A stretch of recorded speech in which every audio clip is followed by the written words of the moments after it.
So I'd like to welcome everybody to the class. My name is Rabbi Schonbuch. I'm a licensed marriage and family therapist based in Brooklyn and around the world via Skype. We're continuing tonight on my series on my new book called Think Good, It Will Be Good, Implications of Practical Psychology, Positive Psychology based upon the writings of Dr. Viktor Frankl and Jewish wisdom. I introduced the book last week to talk about the power of positive thinking from a Torah perspective. As we know, the Torah's understanding of positivity and positive thinking is not what the world calls positive thinking, just think good, it will be good. Positive thinking in the Torah is a very deep, profound, is built upon a very deep and profound relationship with the Kadosh Baruch Hu, that everything's going to be okay. It's a godly-based positive thinking process, not just thinking good, it will be good. We talked a bit about it last week. I want to go deeper into it tonight. And in this class, I'll be opening it up to any questions you have. As a marriage and family therapist treating both individuals and couples and families, I'm happy to answer any questions you have, not even related necessarily to my topic.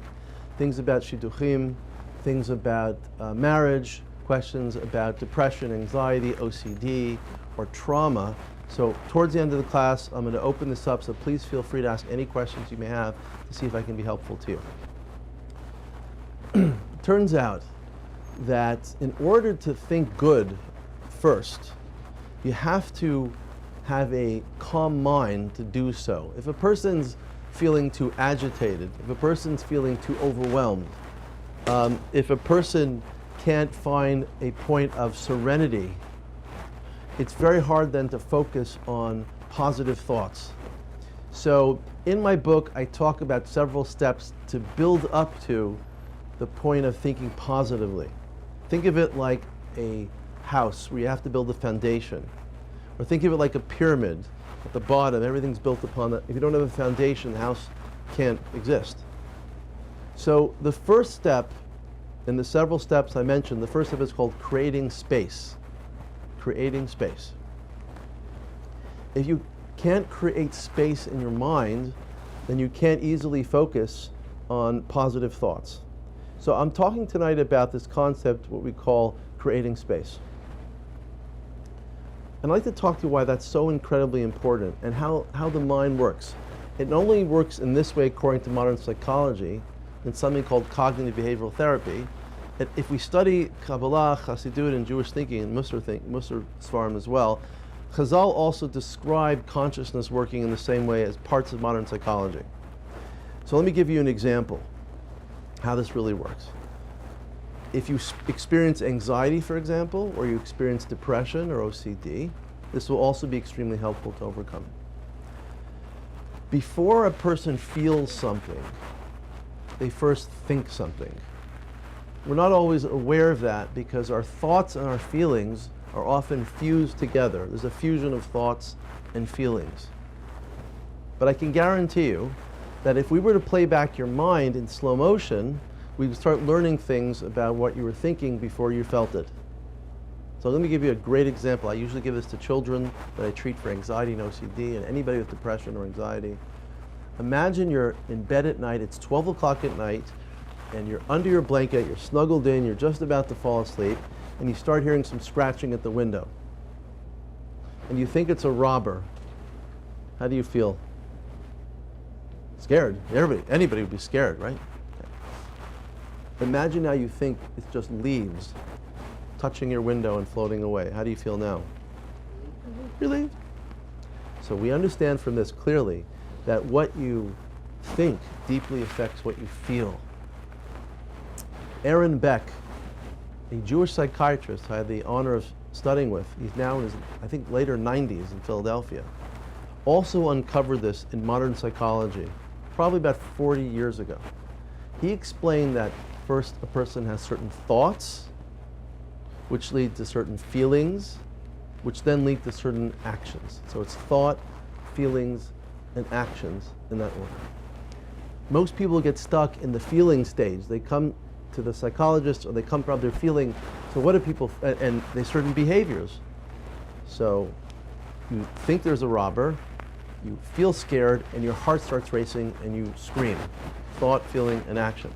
What Aaron Beck wanted to point out to is that If we slow it down, we'll see that there's thoughts preceding your feelings. And therefore, if you want to help somebody with anxiety and depression, you first have to target their thoughts, because they're going to precede their feelings. But at the point where somebody is panicking, if you've ever experienced, and everybody's had some extra heartbeats, it's a normal part of life. Everybody's experienced a rush. Let me give you a perfect example. You walk across the street one day, and a dog comes up to you.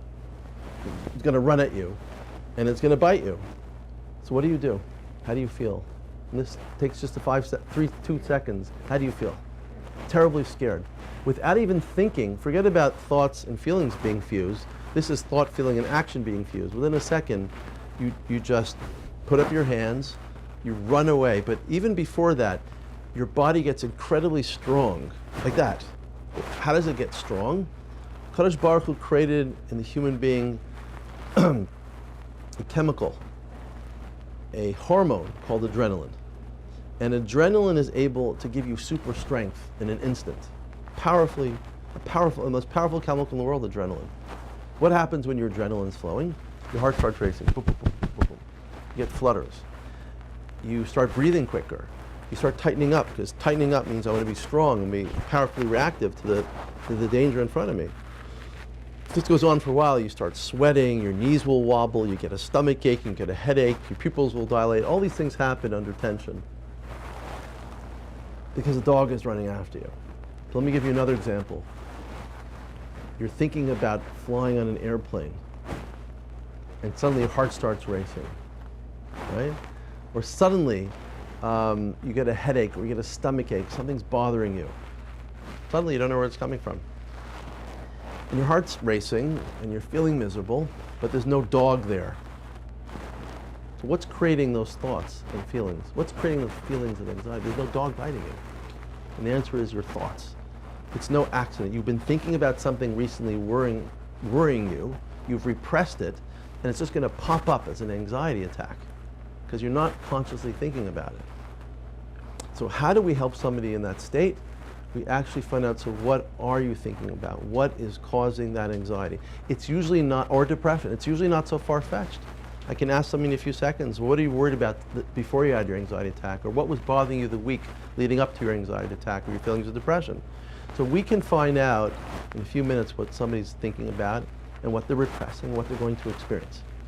So the key again is to be able, first of all, to find out what are the thoughts going through a person's mind.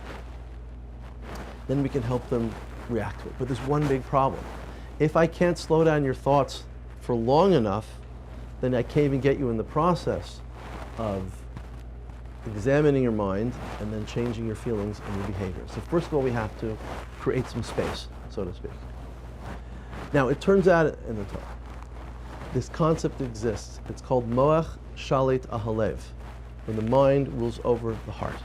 It's the power of the mind. So Chazal understood that our minds need to rule over our hearts. It's the same manual we talked about before. If your thoughts are misplaced, if they're not in control, then your feelings are going to be out of control. So there's some great stories of Moach Shalit Ahalev. There was a during the Napoleon Wars, there was a fellow named Moshe Isserles, and he was a spy against Napoleon. And the spy, so how did they rat out a spy in those days? They didn't have truth detectors. Remember lie detectors where they'd put on and watch your heart rate go up and intensity, and they couldn't do that. They didn't have electricity yet. So what would they do? They'd actually, if you think about it, it makes sense. Somebody would put a hand on a person's heart to see if it was beating. The story is Napoleon went up to him, because he was a spy against Napoleon, and he went up to him and says, "Are you a spy?" And he says, "I'm not a spy." And he put his hand on his chest. And the story is his heart kept on beating at a regular rate. Where did he get this from? The concept of Moach Shalit Ahalev. The Majitzer Rebbe, very famous Rebbe, he's produced thousands of nigunim that many of us sing in our shuls. We don't even know that it's Majitzer Rebbe. I think he wrote a nigun a day. And he went through a terribly painful surgery, but he refused to use anesthesia. Instead, he was singing a nigun during the anesthesia, during the procedure, because he was able to create some space. He was able to concentrate on something so deeply that he didn't allow himself to feel feelings. There's another story of Rabbi Yosef Yitzhak Schneerson and his son Menachem Mendel.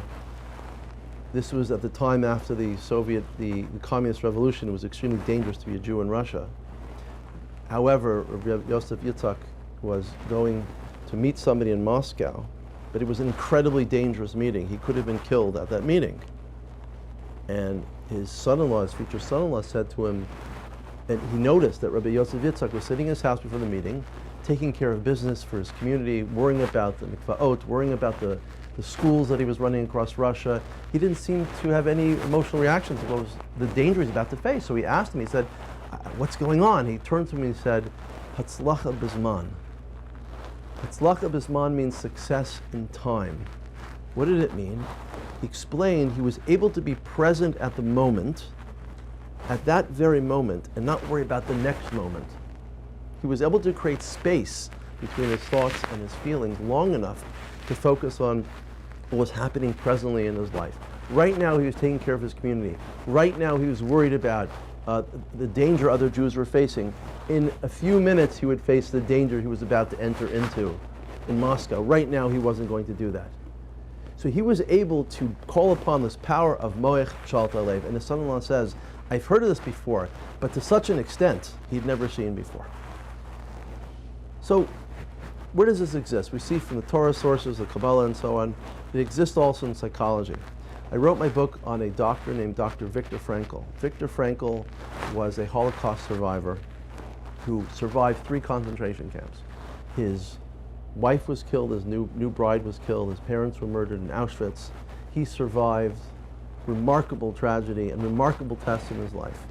He went on to survive and write one of the most famous books of the 20th century called Man's Search for Meaning. Many people have read this book about his experiences in the camp and the psychology of what is known as logotherapy, the therapy of meaning.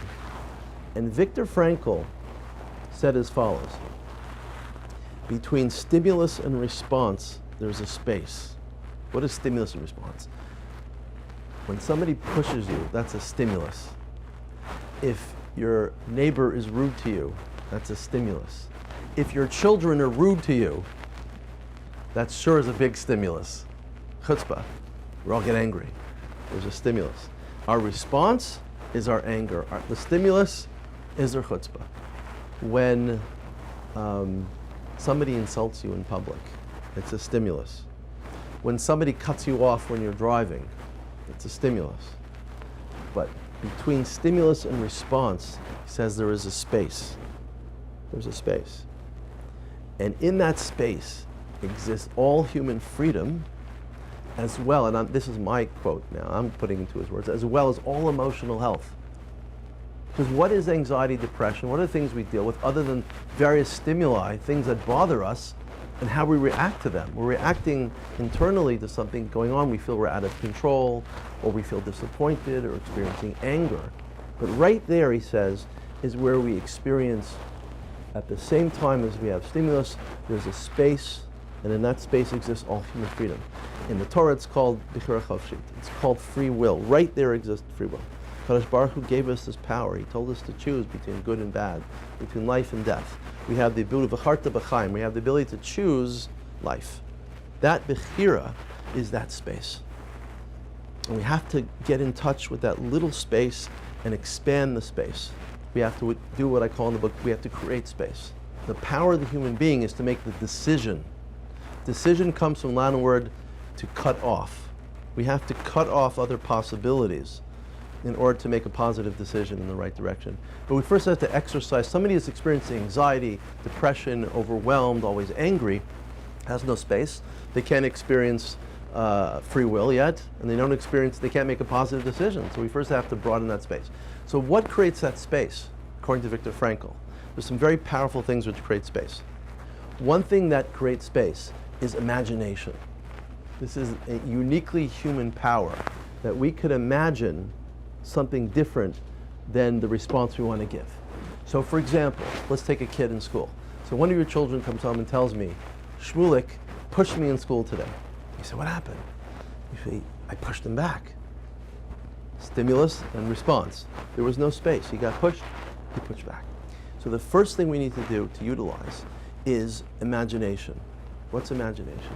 How can I react differently? What are my options instead of pushing back? Well, he can tell his principal, or he can tell the Rabbi, or he can tell the lunch monitor or the recess monitor. He can tell the child, you know something, you pushed me, it really hurt me. I'd appreciate you don't do that again. Think about this with your children when they get upset at you. Think about this with people that annoy you, and when we react quickly to them. If we react quickly to people that bother us, we're showing there's no space between stimulus and response. We need to create space. Imagination creates space. How can I react differently and more effectively? I do a lot of marriage counseling. I just came from 3 sessions of marriage counseling right now with husbands and wives. Well, one case now with a husband, the wife is highly reactive emotionally, very reactive. The husband was a very distant person. He was a very busy businessman. He would come home and he wouldn't smile and he wouldn't be friendly. His wife wanted to be loved so much, and she was also very emotional and couldn't control her emotions. So I said, let's look at our imagination. How could you both react differently? How could you both act differently when you come home? We planned that in advance. So I asked her if she was overwhelmed when the husband came home, tell her husband, it's so nice to see you, and smile. And I'm very overwhelmed right now. I love to greet you warmly, but right now, one kid's running around without a diaper on. One kid wants to take a bath. 2 are crying to eat dinner. Right now I'm overwhelmed, but it's so nice to see you. And I asked him also, despite the conditions in the home when he walked in, to be very friendly when he walked in with a smile. And I tell this to most husbands, so I'm at marriage counseling before. I tell husbands the goal of a husband in marriage, the 2 goals, is to spread positivity and optimism. That's what a father needs to know. Men do not have to discipline their children all the time. It will happen. It will happen with love, with patience. But what your children need from you, what your wife needs from you, is a smile when you walk in the door. She needs to know that you're happy to be home, even if you're miserable inside. Israel Tauber, many of you have heard of him. 30 years ago, I heard a share. I lived in Neve Yaakov in Yerushalayim for a number of years. I lived in Eretz Yisrael for 10 years. My wife used to go to shirim of his daughter, and I would listen to him speak at other times. He told a great story that, and I, you know, Baruch Hashem, I'm a therapist, I'm a rabbi, so I've taken all the Torah and all the great chachamim I've learned from and tzaddikim, and I give this to my clients in therapy because it's tremendous advice. And I give this advice till today to many couples.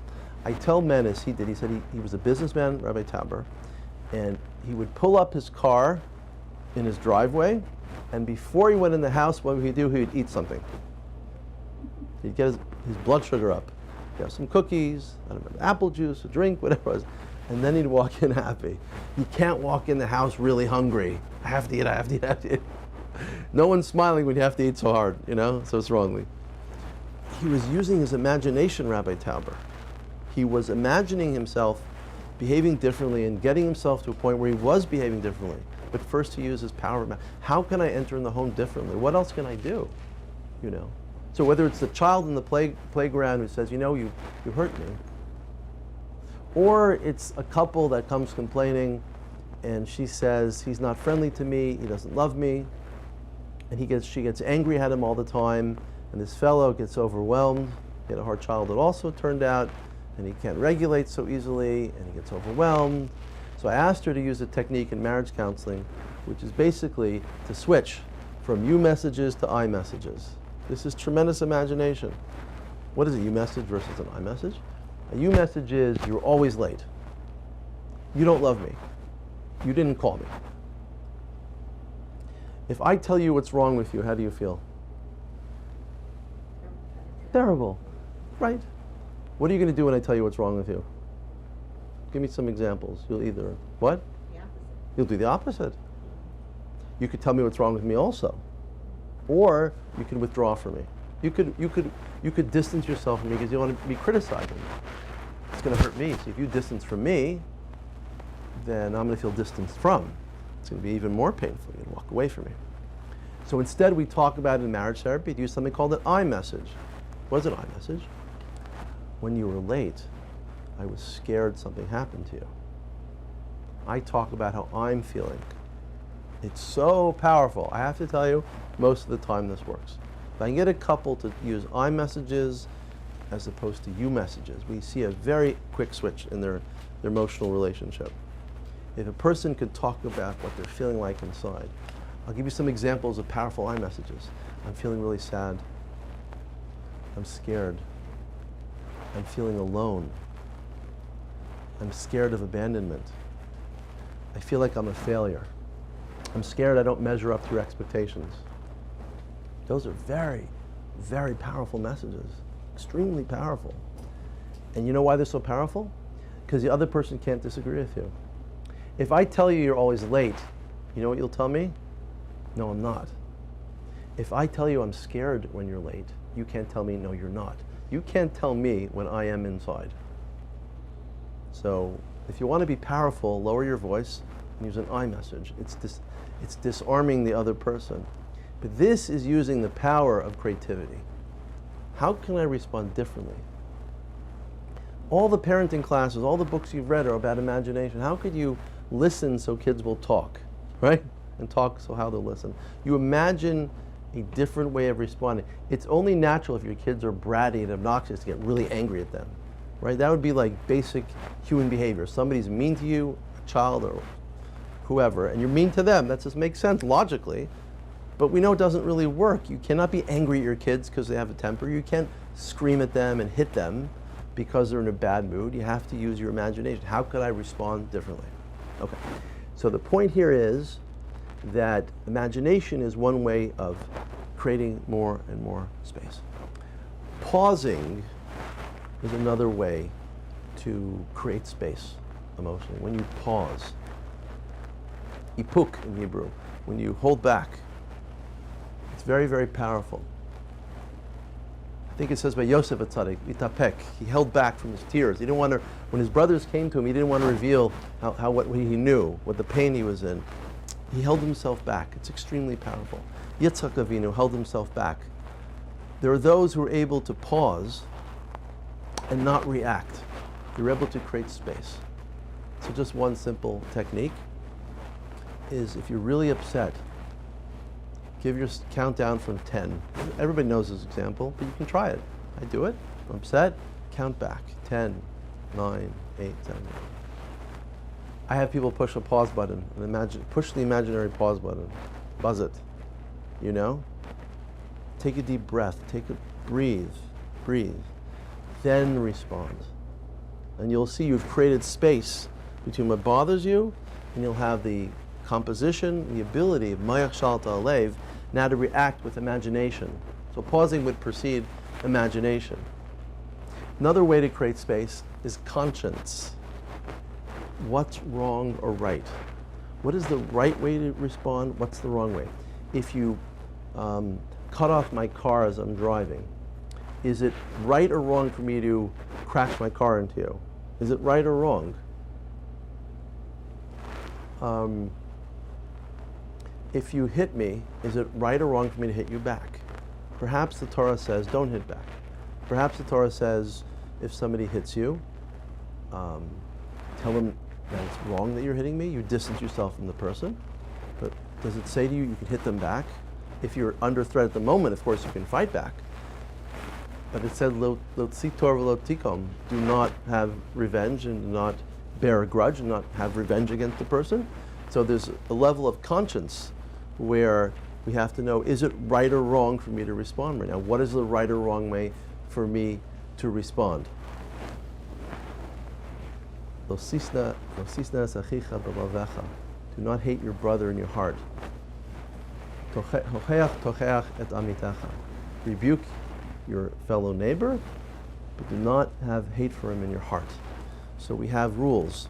What is right and what is wrong? And we have to access our understanding, our consciousness, and understand what's right. Is it right to hit a child? Is it wrong to hit a person? Is it right to scream at a person? Is it beneficial? So using our consciousness, we're able to think about what's right or wrong, and by doing so, we're able to make a better decision about how to react in that circumstance. So these are just some ways that we can learn to begin to learn how to create that space. I want to describe to you some deeper ways of doing this as well tonight. In psychology, we call this metacognition.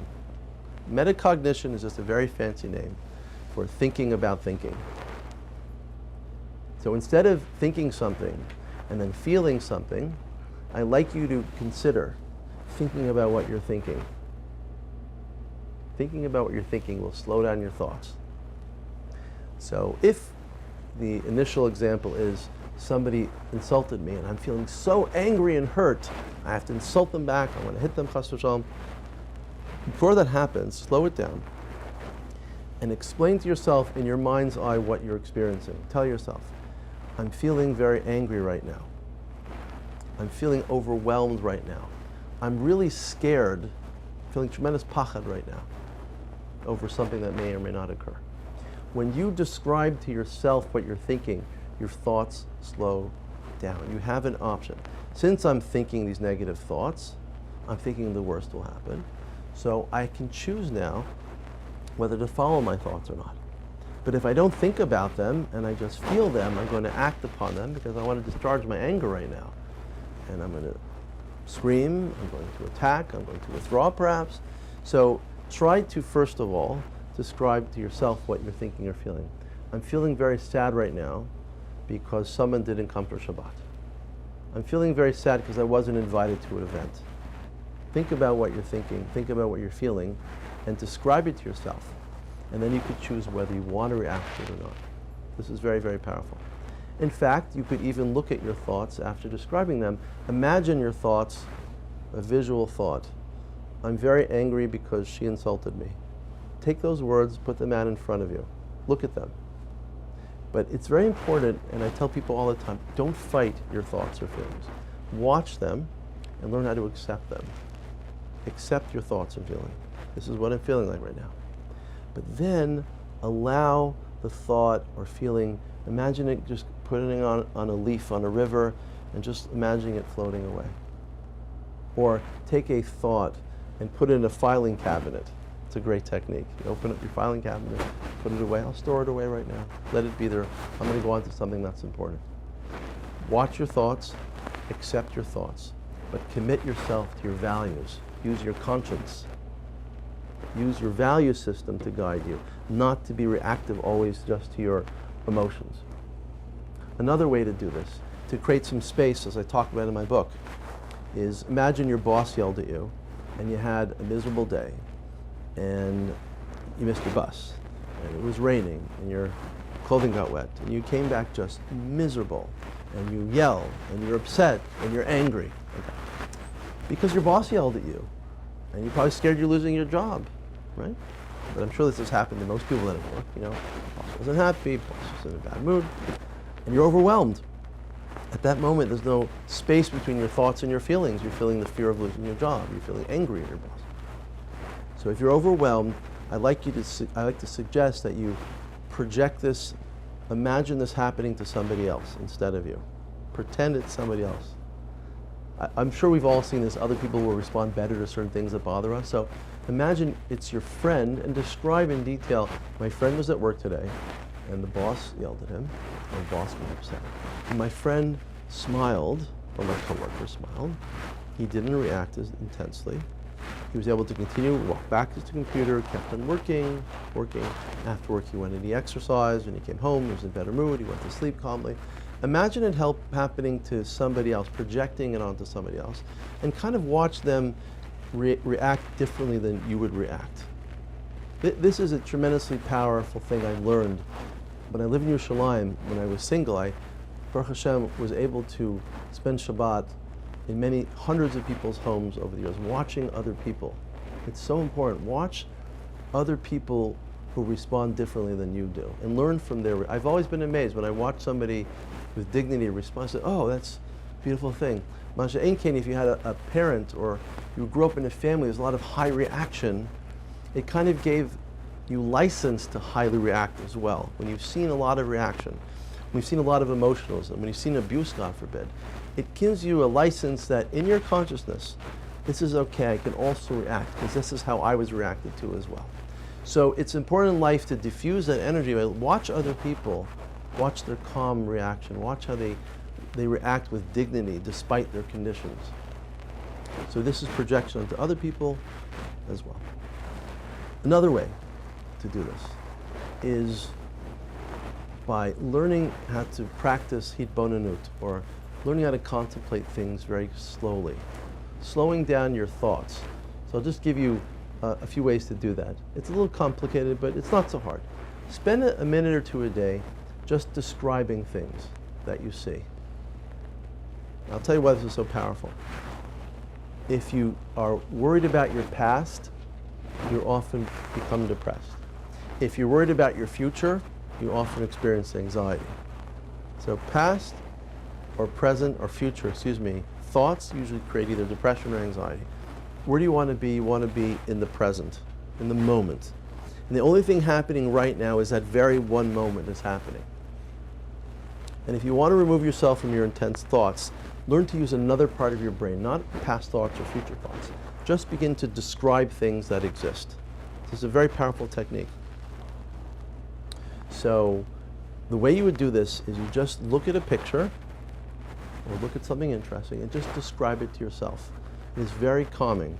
For example, if we looked at the board on the wall, I'm looking at a golden board with a brown background with about 50 or so, or maybe more, golden little plates with carvings around it, with circles at the bottom.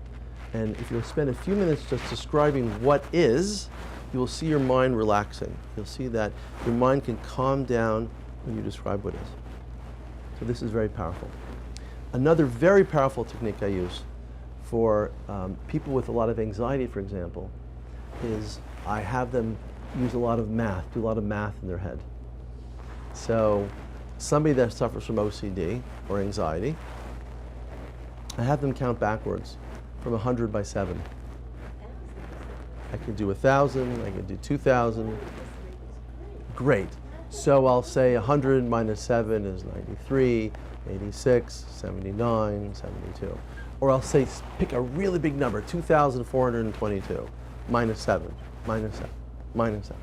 You will find that if you distract your thoughts, use your logic of your left brain, or think and describe something else, your mind begins to slow down. And then you've created this wonderful space. Now I can react. Now I can make a choice how I'd like to react. I can even make a choice to think positively now. Unbelievable, which is the title of my book, Think Good, It Will Be Good. Now I have the opportunity to utilize the power of positive thinking. But the first thing I have to do is I have to create some space. And this is done in several steps. And here's the good news. The more you practice this, the easier it gets. The more you practice, look at this as an opportunity to improve yourself. Look at life as a learning experience. And each time you react differently, creating space, the stronger you get. It is like a muscle, right? There's atrophy of a muscle. If you don't use it, it gets weaker and smaller. If you start using this muscle more effectively, it gets larger and you get stronger.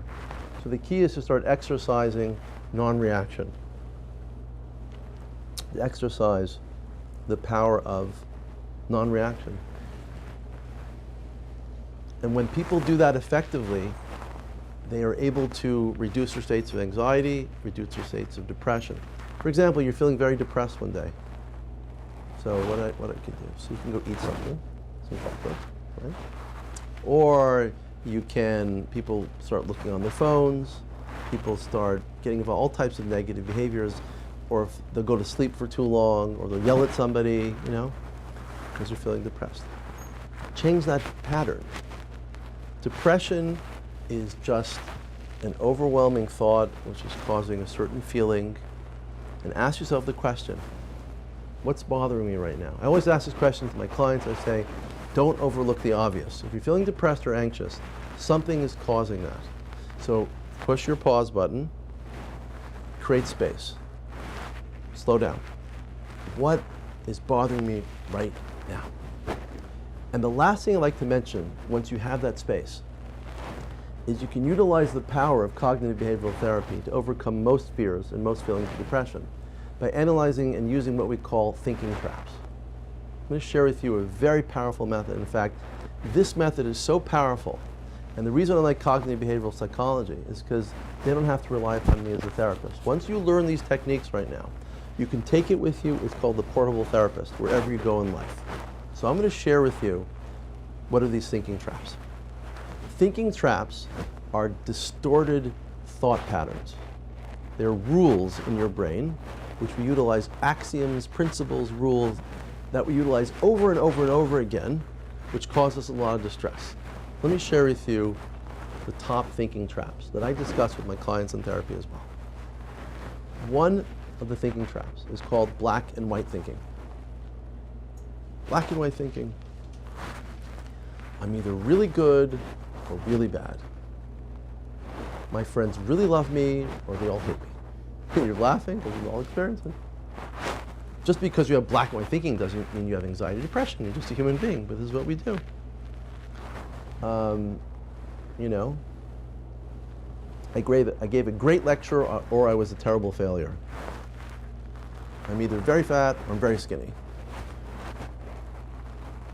I cheated on my diet, so I'm a total failure. Black and white thinking. It's extreme thinking. It's rigid thinking. If you're in rigid patterns or in extreme thought patterns, you're going to feel a lot of anxiety. You're going to get terribly depressed. Makes sense, right? Black and white thinking. Another thinking trap is fortune telling. Predicting the future based upon your past experiences. A more extreme form of that is called catastrophizing. Oh, that's terrible. The worst scenarios, you picture the worst scenario happening in your life. This, eventually with the kids, and you come up with scenarios and airplanes, and you live in a terrible state of anxiety because, and what you're not doing is what we're talking about tonight is think good. I tell my clients all the time, I say to them, it won't cost you anything to think good. So try it. You could catastrophize about the worst thing that happens. If you're already using your imagination negatively, use your imagination positively. It costs absolutely nothing. Just try it and see, well, instead of this crashing and this being, this got there safely and we had a great time, and even though it was painful, we worked through it. I mean, you can choose to do that as well if you catch the thinking trap of catastrophizing. This is the next few of the most powerful ones people do. It's called filtering, negative filtering. What is negative filtering? The very fancy term is called selective abstraction. Negative filtering is, I only pick up the negative things. I don't look at the positive, right? I didn't do well in one test, but I did great on 4 tests. I'm terribly depressed about this test. I go back to black and white thinking, I'm a failure. Oh boy, is that create depression, you know? I'm very good to my kids, but I screamed at my 7-year-old daughter yesterday. You're laughing. I'm a failure of a parent. Right? Negative filtering. I'm just filtering out the negative. I don't look at my positive. But I'm loving to my daughter most of the time, or to my son. I'm really caring. They have a safe, loving home. I lost my temper. You can lose your temper. I screamed. I lost it. Oh, I'm a terrible parent. I do tshuva. I'm hurting them. If you're hurting them, you have to stop. But if you made one little mistake, then negative filtering. People walk around negative filtering a lot. They feel depressed. Overgeneralizing is another great thinking trap. If you find yourself using words like never and always, you're in the thinking trap of overgeneralizing. My Shabbos table is never, my food is never good enough.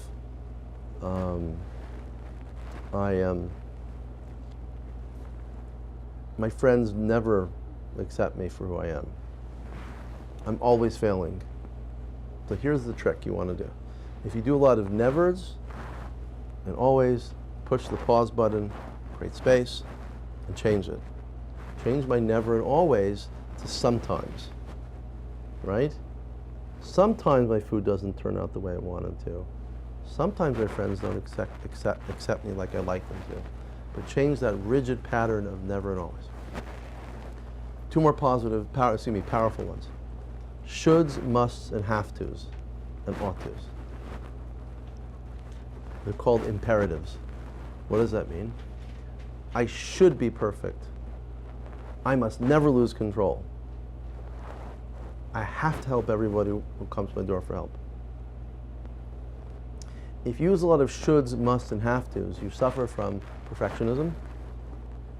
You'll have a lot more anxiety in life and suffer perhaps from depression because you never can rise up to your expectations. You're so powerful, your expectations of yourself and others. People shouldn't do that.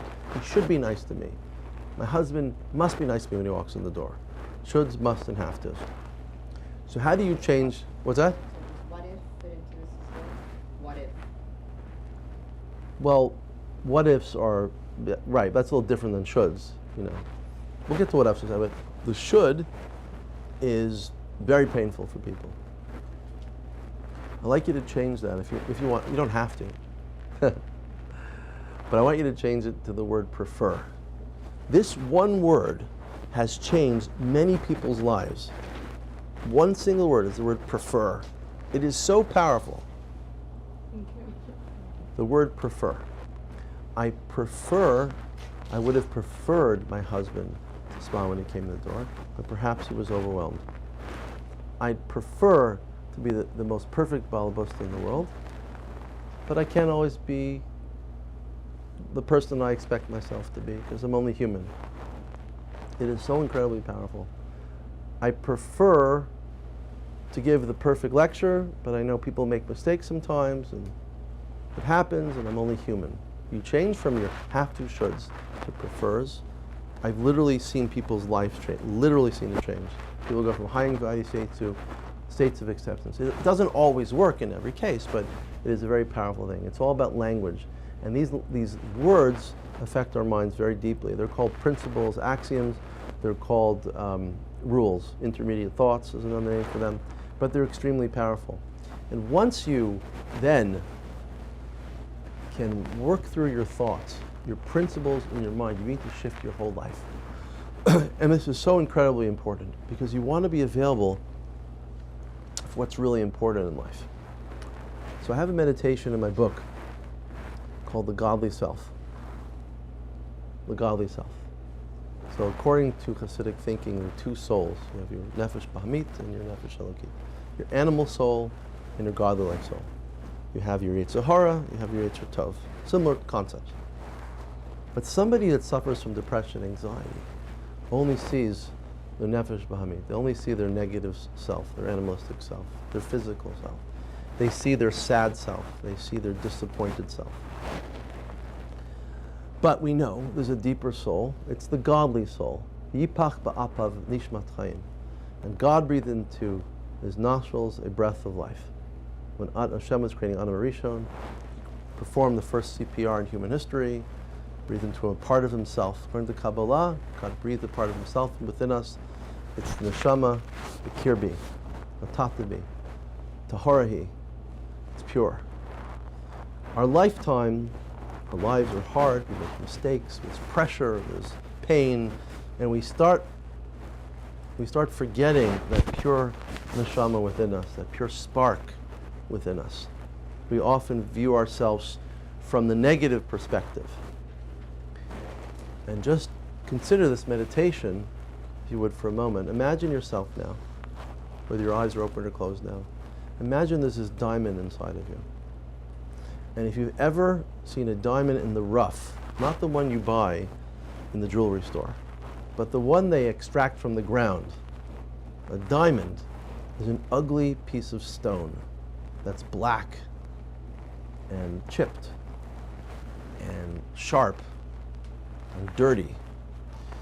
But what do you have to do with a diamond? You simply have to polish off the outside of a diamond, and it's the most beautiful stone in the world. So I'd like you to contemplate for a second that there's this diamond deep within you that may have been roughed up over the years. You may have experienced a lot of pain, may have been stepped upon. But I want you to just walk up to that diamond inside of you and gently brush off the dirt on the outside. And rub it a little bit, and just imagine that little diamond inside of that starts shining a light inside of you. and expand that light. Fill in your whole body now with that perception of light coming from that diamond. Fill it in with you. And brighten that light to such an extent that the light shines outwards towards other people. I call that the godly self meditation. I gave that to a young woman who was suffering from OCD terribly. She had trouble leaving the house, she had trouble shidduchim, and I said, why don't we just stop all this? I was doing cognitive behavioral therapy with OCD. How do you feel about yourself? I said. And I gave her my book, and she said, wow, I don't usually look at myself in a loving way. I don't have a lot of empathy for myself. So I said, try to use this meditation. Meditate on your goodness inside. Meditate what's really there. Give yourself a break. Reduce your shoulds and have-tos. Stop overgeneralizing, of course. Don't think it's such black and white terms, but also begin to have empathy for yourself, to have self-love for who you really are, which is your godly-like soul. And she found it extremely relieving. And it's interesting, her OCD went down, but it was emanating from the lack of empathy towards herself. So it's incredibly powerful. We'll continue next week or the next time we get together to discuss the second step, which is going above. But we'll get there. But I'd just like to finish by opening up to any questions for the next few minutes you have about psychology, therapy, family counseling, anything that is important to you, parenting perhaps as well. Anybody have any things they'd like to talk about? The question was, how do you stop eating as much if you're an emotional eater? Wrong things, like not as much, but just I understand. How do you? Well, let's take these examples here of just apply, if we can, what we just talked about is there's something called emotional eating. Right? A lot of people suffer from emotional eating. They've tried every diet.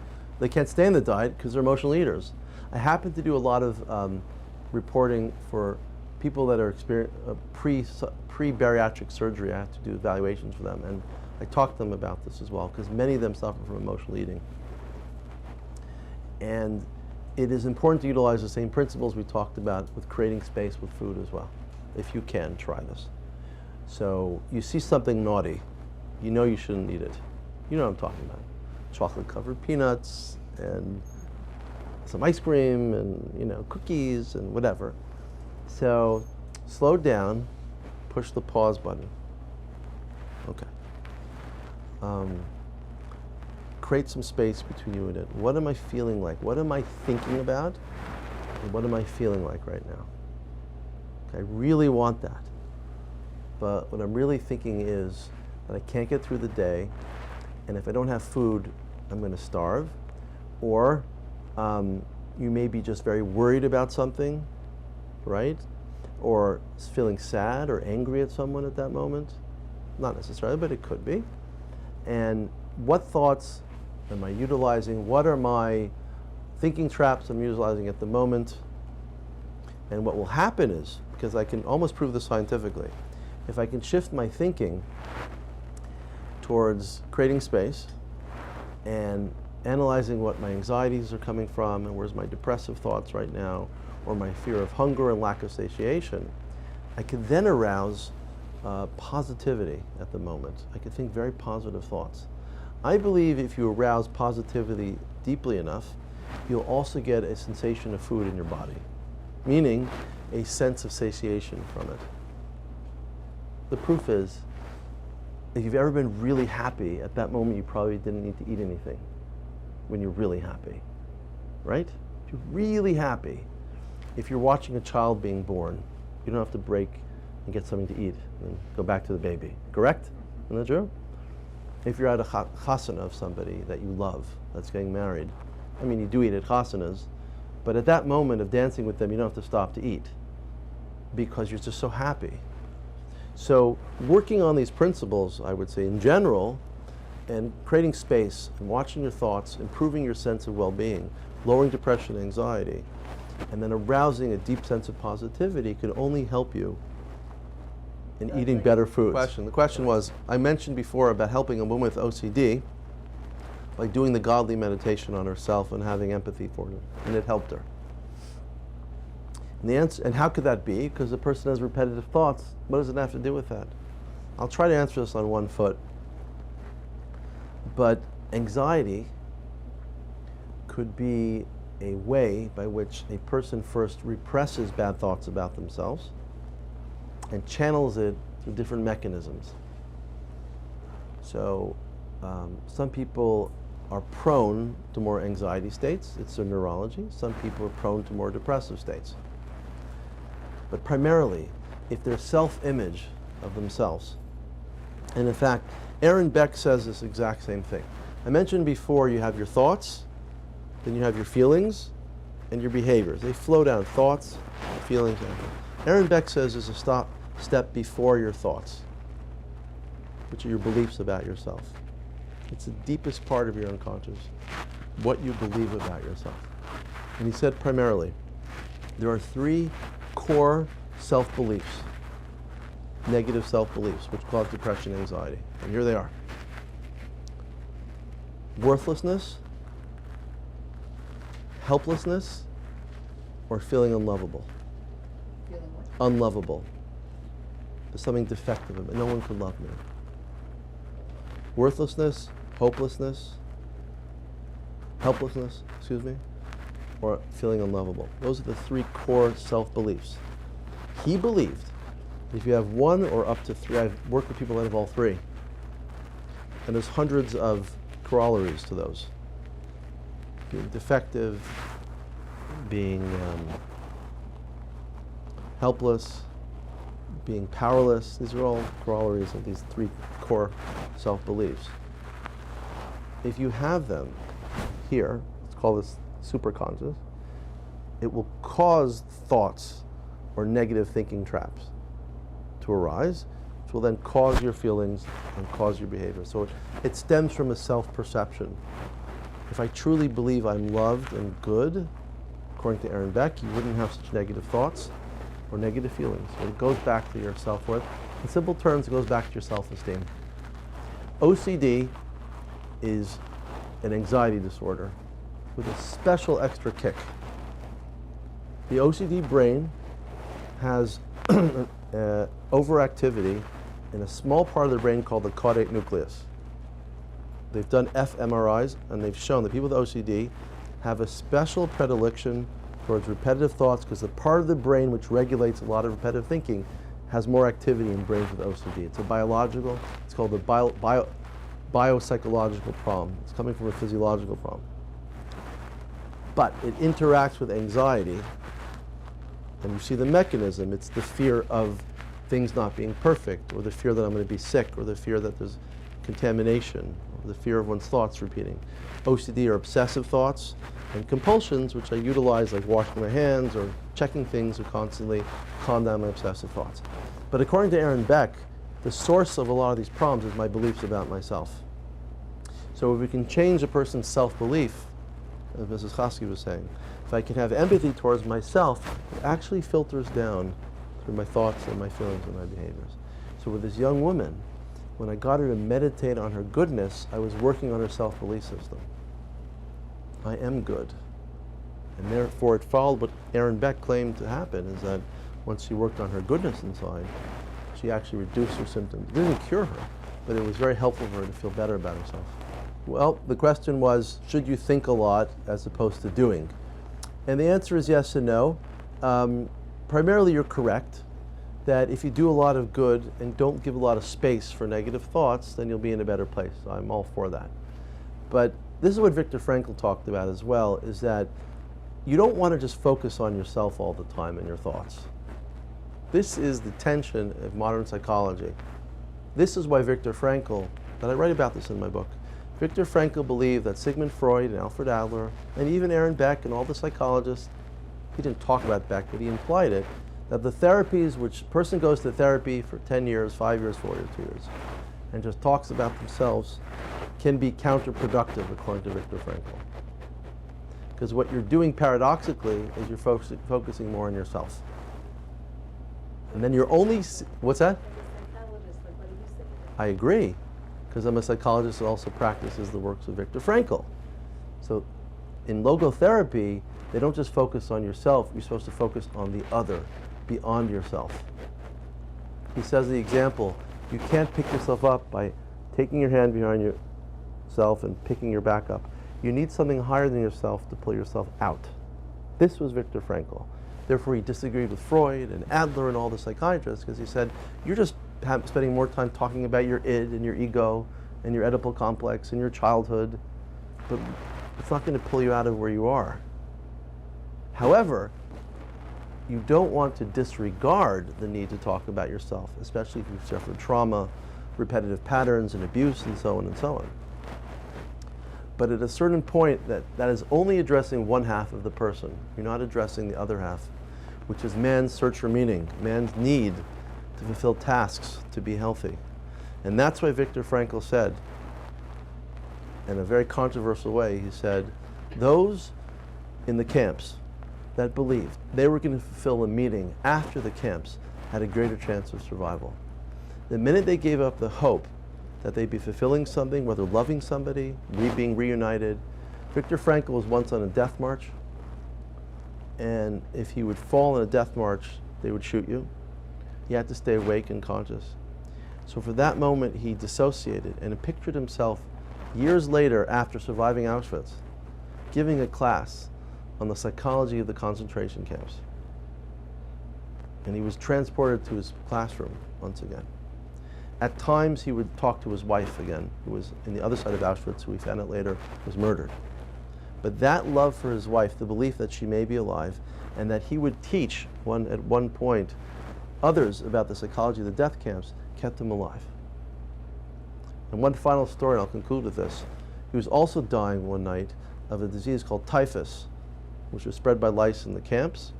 And he knew as a physician that if you fall asleep at the first night of typhus with 104 fever, you'll probably suffer cardiovascular collapse. So even though he suffered from 104, and those of us who've had 104 fever know how delirious you get. He said, despite that, what did he do? His main manuscript, called The Doctor and the Soul, which is a very big book that he had with him to publish his manuscript when he walked into the gates of Auschwitz, and they took it away from him. And that night in Bavaria, in one of the camps he was in, dying from typhus, having to stay awake, he stole or got some scraps of paper from some inmates or somebody, and the night he had to stay awake, he recreated his book that was taken out of his arms. And he claims that kept him alive, because he was fulfilling a future meaning. So to answer your question, that was a roundabout way, yes, you're right. But there's a balance. There's times you need to talk about yourself, but not too much. You need to focus. Doing. You need to stop focusing on oneself and focusing on something greater than yourself, according to Frankl. And that creates a really healthy balance psychologically. The question is that some Chachamim and Gedolim in Eretz Yisrael say women should not listen to the newscast. Okay. Maybe all people shouldn't listen to the newscast, because what does it do for us? We suffer from such anxiety about ISIS and the world and our fears, and we do absolutely nothing about it. We just sit there suffering because it's so interesting. So it's a fascinating idea, and it says in Medrash Tanchuma, Ma'aseh hu ha'ikar, that doing is of the essence. And I would agree with you. We should put down our newscasts and spend more time learning Torah and doing chesed for other people. It would be so much healthier and happier. So that's a very good point. See you next time.